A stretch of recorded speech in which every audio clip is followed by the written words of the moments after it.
International chartered flight में 125 लोग corona संक्रमित।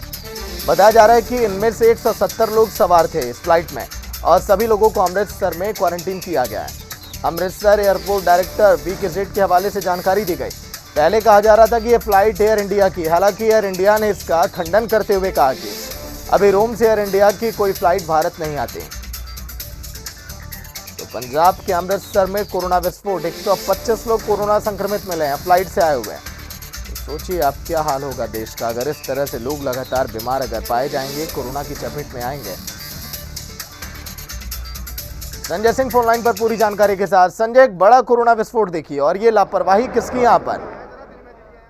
बात करें तो इटली से फ्लाइट आई थी अमृतसर के लिए और इस फ्लाइट में 179 यानी 179 लोग सवार थे और जिसमें से क्योंकि इटली हाई रिस्क जोन में भारत ने घोषित किया, इटली से जो भी लोग आएंगे उनका तुरंत वहीं पर रैपिड टेस्ट होता है। तो इस पूरे फ्लाइट के लोग जितने भी लोग आए थे उनका टेस्ट हुआ, जिसमें जो वयस्क थे उनका टेस्ट हुआ। 125 लोग यानी 125 लोग उसमें से पॉजिटिव पाए गए। 17 बच्चे थे इसमें जिनका टेस्ट नहीं हुआ, क्योंकि अभी बच्चों को टेस्ट करने का कोई प्रक्रिया भारत में नहीं है, शुरू की गई है। तो वो बच्चे नहीं हुए और सबको वहीं पर क्वारंटाइन कर दिया गया, जितने भी लोग फ्लाइट से आए थे।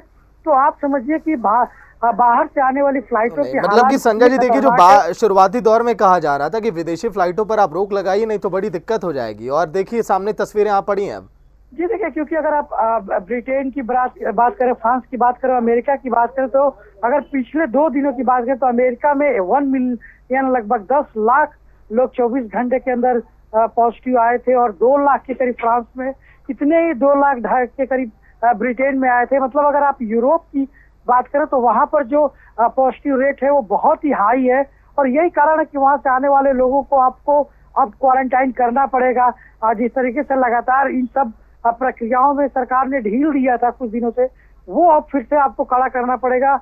जिस तरीके से आपने देखा कि जो फ्लाइट आई थी इटली से उसमें 179 पर्सन थे, जिसमें से 17 बच्चे थे।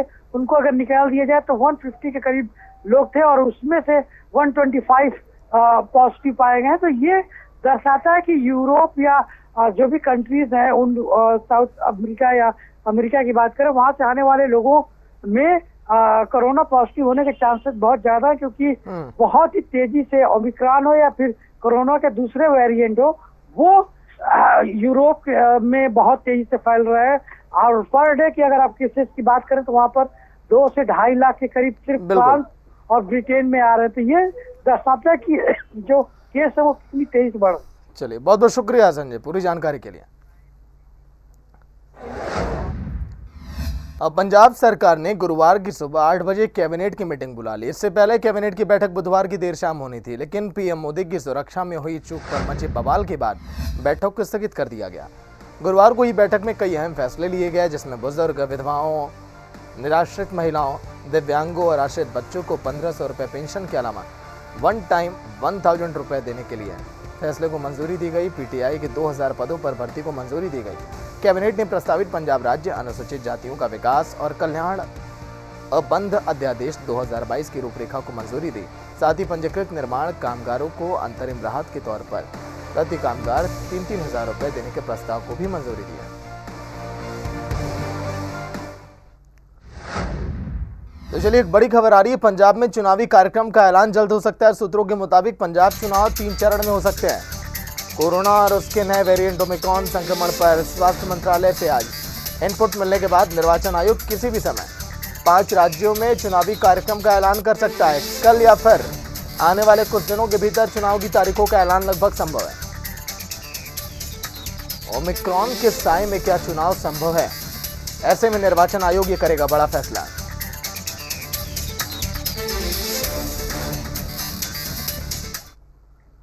पंजाब सरकार ने फिरोजपुर में फंसे पीएम मोदी के काफिले और बाद में लौटने के मामले को सुरक्षा में चूक नहीं माना, लेकिन इस पूरे मामले की जांच शुरू कर दी गई। पंजाब के मुख्यमंत्री चरणजीत सिंह चन्नी इस पूरे मसले पर जांच के आदेश अब जारी कर दिए। उन्होंने साफ कह दिया कि पीएम की सुरक्षा की जिम्मेदारी एसपीजी, एनएसजी और केंद्रीय खुफिया एजेंसी आईबी की होती है। पंजाब पुलिस सीधे तौर पर दखलंदाजी नहीं कर सकती, क्योंकि राज्य पुलिस ऐसे मामलों में पीएम की सिक्योरिटी के दिशा निर्देश के तहत काम करती है। मुख्यमंत्री ने कहा कि इसके बावजूद राज्य सरकार ने उच्च स्तरीय जांच करवाने का फैसला किया, जिससे बीजेपी नेताओं द्वारा सुरक्षा चूक के लगाए आरोपों की असलियत सामने आ सके।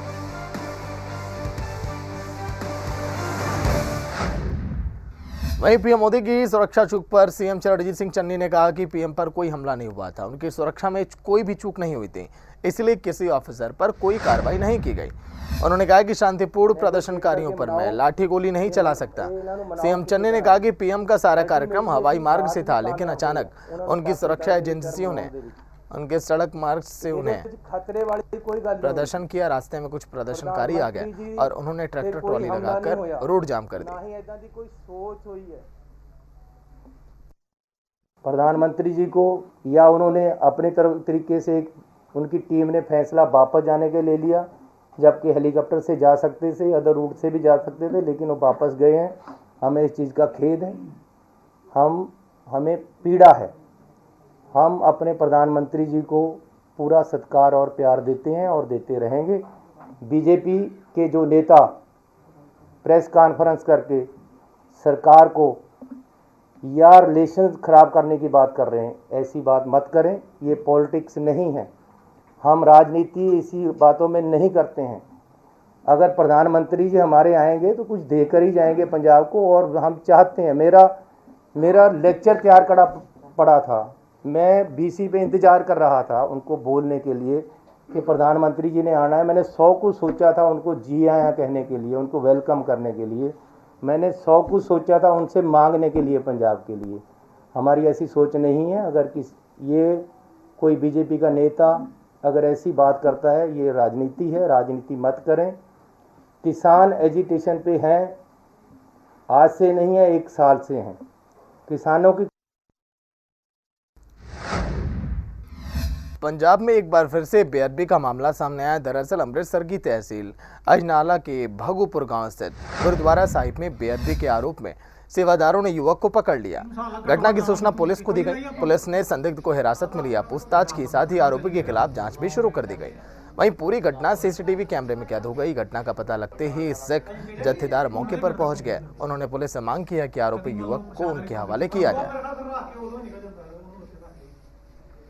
इन साल घट्टो घट नाला भी तू एक बजे लाई आप 15 मिनट हो गए जी निकले अंदर 9 मिनट हो गया